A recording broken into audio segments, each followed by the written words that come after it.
Dolly Parton was born and raised in rural East Tennessee, and her father was illiterate. Parton was influenced by this, and decades later she created the Imagination Library so that every infant and toddler could have their own age-appropriate books. The books become a part of the household. It's a child building their home library. I get a dozen emails a week from parents receiving the book, letting me know how much their kids love receiving the books. The executive director of Read to Succeed Buffalo says the Imagination Library also encourages parents and guardians to bond with their children. The books have a foreword from Dolly Parton. It tells caregivers how to read aloud with their children, why it's so important for building background knowledge, building vocabulary, building, concepts about print and alphabet knowledge.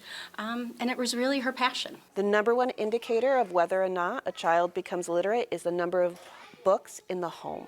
So giving the books to children, you can't even put a number on that type of impact. The manager of System Youth Outreach Services at the Buffalo Public Library says there are more than 5,000 local families enrolled in Dolly Parton's Imagination Library. She says Parton also provided families with tools to foster literacy. Not only did she focus on giving books to children, she focused on reading to children.